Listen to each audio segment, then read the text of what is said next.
Hello, this is Douglas Eby, author of the Creative Mind series of sites, including the podcast. This audio is a brief excerpt from a free class by therapist and author Julie Bjelland. See notes for link to the full-length class. So let's get started, shall we? We're going to learn about tools to help the sensitive thrive in a chaotic world. And I'm really excited to share these tools with you. These are tools that work really well for sensitive people and helping with sensory overload that a lot of us experience. So tools help you with activating calming centers in the brain that deactivate stress centers. This is something that is really exciting because when we purposefully activate a calming center in the brain, we're automatically deactivating the stress centers because they can't be activated at the same time. What I also love about these tools is they're great for kids and teens too. And they're easy to do. So they're great if you're a parent of a sensitive child or teen. Definitely think about teaching them some of these tools. I've taught them to my sensitive kids and they work really well. So a little bit about me. I'm Julie Bjelland. I am an HSP empath, and that means I'm at the highest level on my sensitivity scale. I'm a psychotherapist that specializes in really HSPs that are the highest level of sensitivity. So that's HSP empaths. I'm the author of several books for HSPs, the host of the HSP podcast and the HSP blog, and the founder of the Sensitive Empowerment Community. And I'm incredibly dedicated to helping HSPs thrive to their fullest potential because the world needs you and we need your gifts.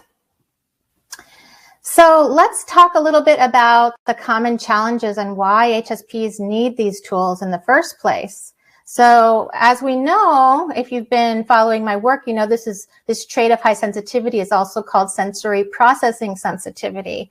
So we have extra data, more information. And the thing is that the world is created for non-HSPs, those without the trait. So it can be pretty chaotic and challenging for those of us really high on the sensitivity scale. We can end up with a lot of sensory overload. We're going to have increased fight-flight.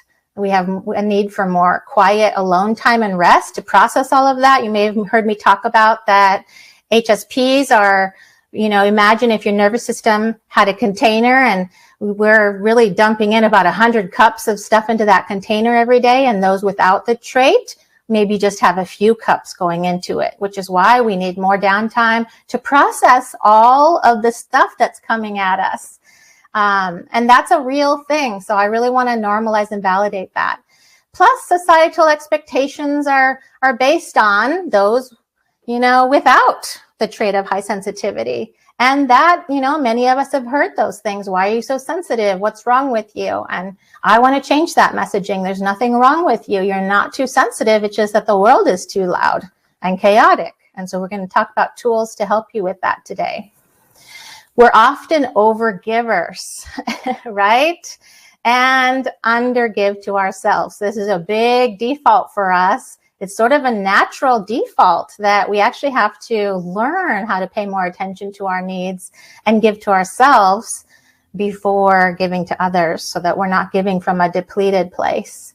And we have unique needs that are different than the majority. If there's only 20% of us, and if you're an HSP empath, there might only be 5% of us, maybe even less than that, which means that you're having a different experience than possibly 95% of the population, which is pretty huge. So what happens when we're overloaded? Sensory overload and high stress can trigger increased heart rate, which can release adrenaline and really set up an alarm bell response in the brain because the brain can't tell the difference between a real threat and a perceived threat. So it sets you up as if you're in mortal danger and you have to either fight or run. And that whole alarm bell response can be really hard on us.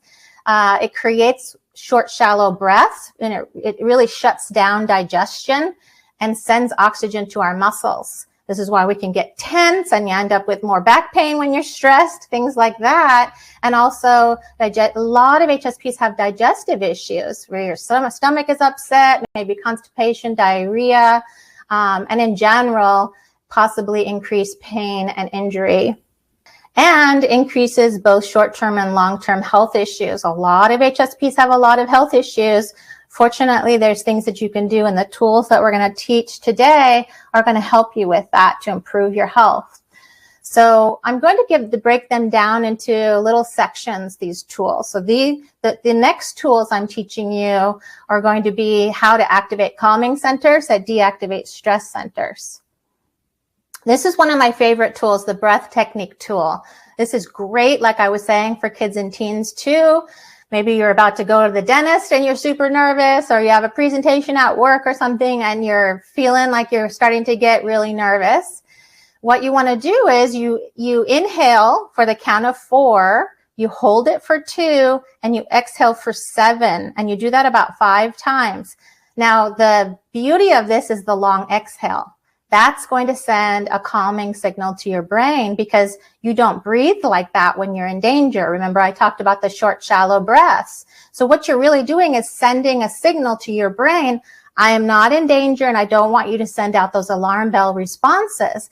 And if you're paying attention to this early in your experience, you can actually prevent the release of adrenaline and all those alarm bell responses.